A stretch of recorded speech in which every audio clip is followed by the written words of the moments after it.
Hello good morning friends. வாங்க இன்றைக்கி நம்ம எம்இ விலாக்ஸ் ஆஃப் மலரொலி சேனலில் பார்க்க போகிறது சூப்பரான ஒரு பிரியாணிங்க. ஆமாங்க, வாழைப்பூ பிரியாணிங்க. வாழைப்பூ வச்சு சூப்பராக ஒரு பிரியாணி தான் நம்ம இன்றைக்கி பார்க்க போகிறோம். அவ்வளோ டேஸ்ட்டாக இருக்குங்க.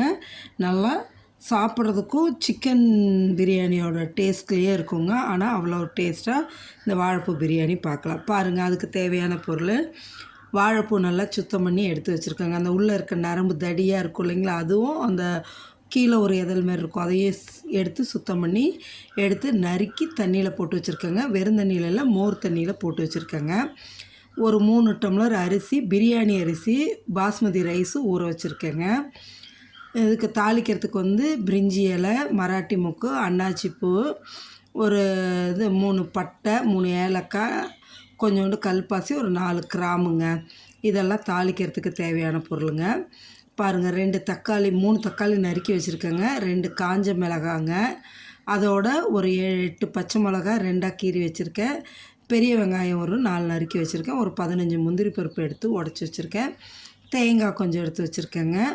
இஞ்சி பூண்டு பேஸ்ட்டு அரைச்சி வச்சுருக்கேன். சரிங்களா? இப்போ இதெல்லாம் வச்சு தான் நம்ம பிரியாணி செய்ய போகிறோம். நான் இன்றைக்கி பாத்திரத்தில் தான் செய்யலான்னு, ஆனால் குக்கரில் வச்சுருக்கேன்னு குக்கரில் செய்கிறேன்னு நினைக்காதீங்க. அந்த இதில் நான் காமிக்கிறேன். இது கரம் மசாலாங்க. குக்கரில் வெயிட் போட்டு விசிலெல்லாம் விடுறது இல்லைங்க. சும்மா அப்படியே நம்ம பாத்திரத்தில் எப்படி செய்கிறோமோ அதேமாரி தான். பாருங்கள், இப்போ இதுக்கு ஒரு 4 கரண்டி எண்ணெய் ஊற்றி ஒரு 2 ஸ்பூனு நெய் கலந்துக்கிட்டேங்க. இன்றைக்கி நான் எப்பொழுதுமே பிரியாணிக்கு நெய் போட மாட்டேன், ஆனால் இன்றைக்கி 2 ஸ்பூன் நெய் கலந்து செய்கிறேங்க.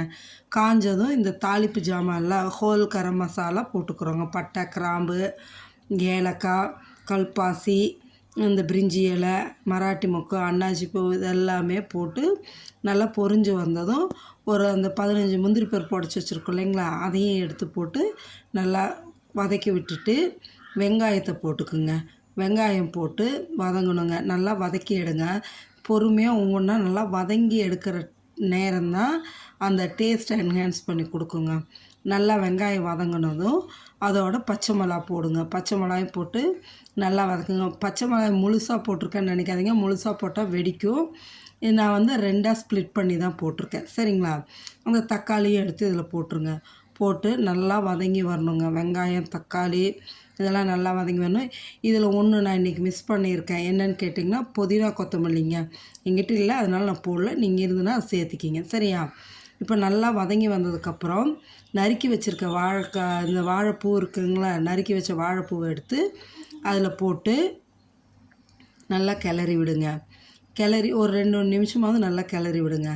கிளறி விட்டுட்டு இதுக்கப்புறம் நம்ம இதில் இஞ்சி பூண்டு பேஸ்ட்டு நல்லா ஒரு 3 ஸ்பூனு ஊற்றிக்கிறோங்க. அதையும் ஊற்றி கிளறி விடுங்க. நம்ம ஒன்று போட்டு கிளறி நல்லா இதுக்கு ஃபுல் ஃப்ளேம்லேயே இருக்கலாம். ஒன்றும் ஃப்ளேம் கம்மி பண்ண வேண்டாங்க. அதுக்கப்புறம் ஒரு 2 பத்தை தேங்காயும் 2 வரமிளகாயும் அரைச்சோம், அதை எடுத்து ஊற்றிடலாங்க. ஊற்றி அதையும் நல்லா கிளறி விடுங்க. கிளறி விட்டுட்டு ஒரு 3 கரண்டி தயிருங்க. சின்ன கரண்டிக்கு 3 கரண்டி தயிர், அதையும் ஊற்றிடலாங்க. ஊற்றி கிளறி விடுங்க. இப்போ இந்த கிளறிட்டு இந்த கலரை பார்க்கும்போதே அவ்வளோ நல்லாயிருக்குங்க. ஸ்மெல் பார்த்திங்கன்னா மனம் அவ்வளோ கமகமன்னு நல்லாயிருக்குங்க. பிரியாணியோட ஸ்மெல் இப்போவே நல்லா வர ஆரம்பிச்சிடும். நல்லா கிளறி விட்டு இது ஒரு 5 மினிட்ஸு இந்த வாழைப்பூ வேகட்டுங்க. அதுக்கு மூடி வச்சு வேக விட்டுட்டு இதுக்கப்புறம் நம்ம தண்ணி ஊற்றணுங்க. நான் பாஸ்மதி ரைஸ் எடுத்துருக்கங்காட்டிக்கு 3 டம்ளருக்கு 4.5 டம்ளர் தண்ணி ஊற்றுறேங்க. நல்லா கொதிக்கணுங்க. கொதித்ததுக்கப்புறமா நம்ம அந்த தண்ணி வடிகட்டி வச்சுருக்க ஊற வச்ச அரிசியை தண்ணியை வடிகட்டி இதில் சேர்த்திக்கணுங்க. பொன்னி அரிசியாக இருந்ததுன்னா 1 டம்ளர் அரிசிக்கு 3 டம்ளர் தண்ணிங்க. ஆஃப் பாயில் ரைஸாக இருந்ததுன்னா 1 டம்ளர் அரிசிக்கு 2 டம்ளர் தண்ணிங்க. பாசுமதி ரைஸ்னால் 1 டம்ளருக்கு 1.5 டம்ளர் தாங்க. சரியா? நான் 3 டம்ளர் அரிசிக்கு 4.5 டம்ளர் தண்ணி ஊற்றி இதுக்கு தேவையான அளவு, இந்த பிரியாணிக்கு தேவையான அளவு உப்பை போட்டு கிளறி விடணுங்க. கிளறது ரொம்ப போட்டு ஜென்டிலாக பொறுமையாக கிளறுங்க. ஒரு பக்கமாக கிளறுங்க. அந்த அரிசி உடையக்கூடாதுங்க. ஒரே பக்கமாக கிளறி கொண்டு வாங்க. இப்படின்னு போட்டு கிண்டணும்னா அரிசி உடஞ்சிருங்க. கிளறி இப்போ நல்லா மூடி வைங்க. ஒரு 5 நிமிஷம் கூட வேண்டியது இல்லைங்க. அதுக்குள்ளே தண்ணி குறைஞ்சி வந்துடுங்க. முக்கால்ப்பதம் அரிசி வெந்து வந்துடும். பார்த்திங்களா? இந்த ஸ்டேஜில் மூடி வச்சு குக்கரை மூடி ஒரு 10 நிமிஷம் சிம்மில் வச்சுருங்க. வச்சு எடுத்துட்டோம்னா சூப்பரான பிரியாணி நம்மளுக்கு ரெடிங்க. இந்த இப்போ திறந்து எடுத்ததும் 2 ஸ்பூன் நெய்யை மேலே விட்டு கிளறி எடுத்திங்கன்னா பலன்னு நல்லா உதிரியாக சூப்பரான வாழைப்பூ பிரியாணி ரெடி. வாங்க சாப்பிட்லாம். நீங்களும் செஞ்சு பார்த்துட்டு சாப்பிட்டுட்டு எப்படி இருக்குன்னு எனக்கு கமெண்ட் செக்ஷனில் சொல்லுங்கள். மறக்காமல் ட்ரை பண்ணி பாருங்கள். நம்ம சேனலை சப்ஸ்கிரைப் பண்ணுங்கள். சரிங்களா? Okay, thank you.